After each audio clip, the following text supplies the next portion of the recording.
नमस्कार बंधुरा स्मृतिरेखास क्रिएशने आपनादेर सबाइके स्वागत जानाई। आज आमी आपनादेर साथे सम्पूर्ण निरामिष एचोड़ेर रेसिपि शेयर करब।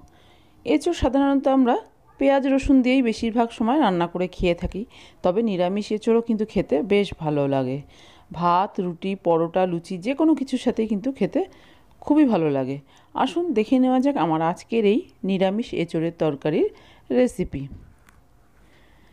এখানে আমি এঁচোড়টা দেখুন এরকম ছোট ছোট করে কেটে নিয়েছি, কেটে ধুয়ে এই প্রেসার কুকারের মধ্যে নিয়েছি আমি সেদ্ধ করে নেব। তবে আপনারা চাইলে কিন্তু কড়াই বা ডেচকিতেও সেদ্ধ করে নিতে পারেন।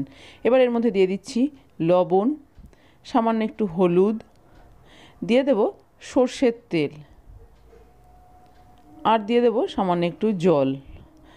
তেল দিলে এঁচোড়ের আঠাটা যে পাত্রে সেদ্ধ করা হয় সেই পাত্রে লেগে যায় না।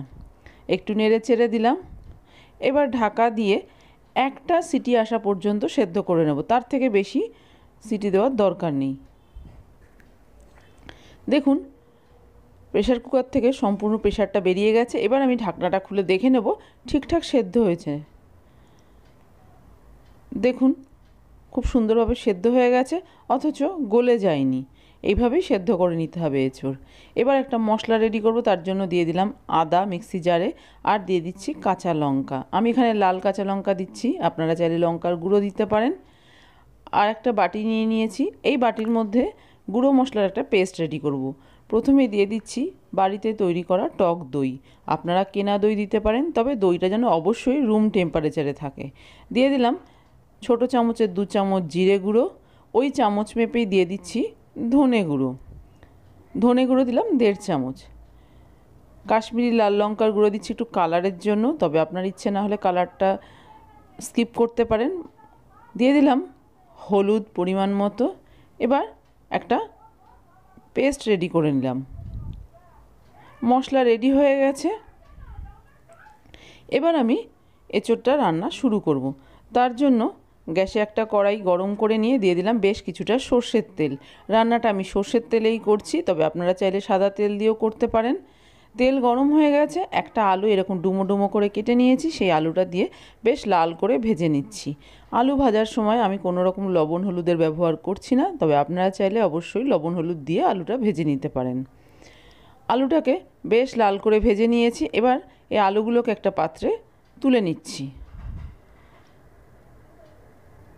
আলু ভাজা তুলে নিয়েছি। এই তেলের মধ্যে এবার দিয়ে দেব সেদ্ধ করে রাখা এঁচোড়। এঁচোড়টা দিয়েও বেশ ভালো করে একটু ভেজে নেব, তাহলে তরকারিটা খেতে খুব ভালো লাগবে। এঁচোড় সেদ্ধ করার সময় আমি খুব কম জল ব্যবহার করি, অতিরিক্ত জল দিই না। যে জলটা দিই সেই জলটা এঁচোড় সেদ্ধ করতেই কিন্তু লেগে যায় পুরোটাই। দেখুন নাড়াচাড়া করতে করতে এঁচোড়টাও বেশ লাল করে ভেজে নিয়েছি। এবার এই ভেজে নেওয়া এঁচোড়টাকেও একটা পাত্রে তুলে নেব। এইভাবে ভেজে নিয়ে রান্না করলে যে কোনো তরকারির স্বাদ কিন্তু বেশ ভালো হয়। এঁচোড় তুলে নিয়েছি। কড়াইয়ের মধ্যে কিছুটা তেল ছিল, আরও একটু তেল দিয়ে দিলাম। এবার এই তেল গরম করে দিয়ে দিচ্ছি গোটা জিরে, শুকনো লঙ্কা, আর দিয়ে দিচ্ছি তেজপাতা। আপনারা চাইলে এখানে গোটা গরম মশলাও ফোড়ন দিতে পারেন। ফোড়নটা একটু নেড়ে চেড়ে ভেজে নিলাম। এবার এই তেলের মধ্যে প্রথমেই দিয়ে দিচ্ছি আদা এবং কাঁচা লঙ্কার পেস্ট।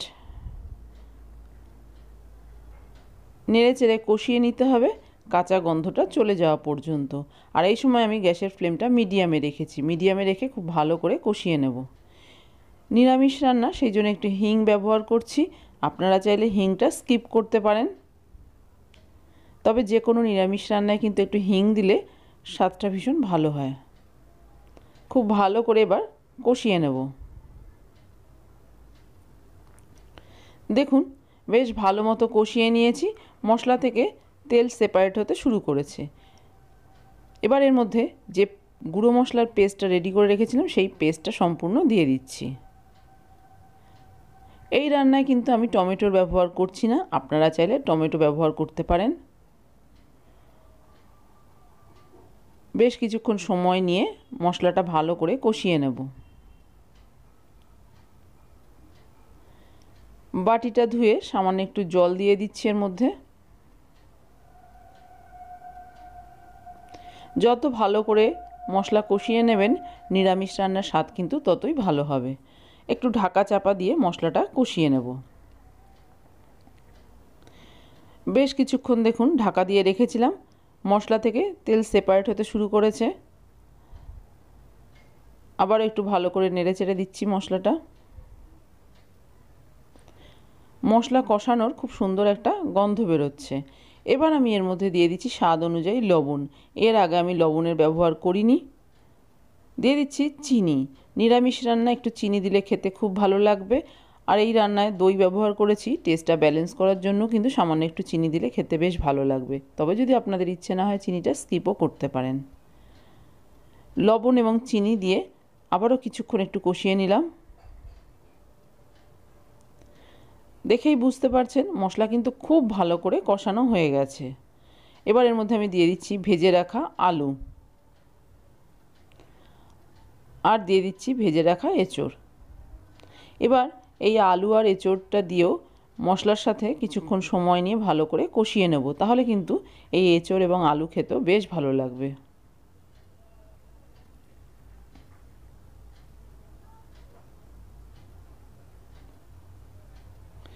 ঢাকা চাপা দিয়ে দেবো কিছুক্ষণের জন্য।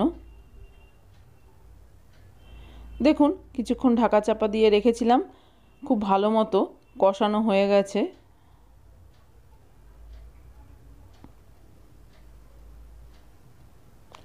এবার আমি এর মধ্যে দিয়ে দেব পরিমাণ মতো জল। এখানে আমি গরম জল ব্যবহার করছি। গরম জল দিলে রান্নাটা তাড়াতাড়ি হয়েও যাবে আর রান্নার স্বাদটাও বেশ ভালো হবে।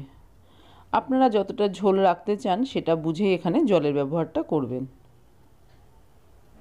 জল দিয়ে ভালো করে নেড়েচেড়ে দিলাম। এবার ঢাকা চাপা দিয়ে সব কিছু খুব ভালো মতো সেদ্ধ হওয়া পর্যন্ত রান্না হতে দেব। দেখুন বেশ কিছুক্ষণ ঢাকা চাপা দিয়ে রান্না করে নিয়েছি। ঢাকনাটা খুলে একটু দেখে নিলাম। আলুটা দেখুন খুব সুন্দর সেদ্ধ হয়ে গেছে, আর এঁচোড়টা আগেই সেদ্ধ করে নিয়েছিলাম। লবণ মিষ্টিও চেক করে দেখেছি, একদম ঠিকঠাক আছে। সবশেষে দিয়ে দিচ্ছি ঘি। নিরামিষ রান্না ঘি দিলে তো খেতে দারুণ স্বাদ হবে। আর দিয়ে দিচ্ছি গরম মশলা গুঁড়ো। গ্যাসের ফ্লেমটা এই সময় অফ করে দিয়েছি। অফ করে দিয়ে গরম মশলা গুঁড়ো দিয়ে দিলাম। এবার এই ঘি আর গরম মশলা তরকারির সাথে খুব ভালো করে নেড়েচেড়ে মিশিয়ে দিচ্ছি। এখন বেশ অনেকটাই ঝোল মনে হচ্ছে, বা ঝোল রেখেছি।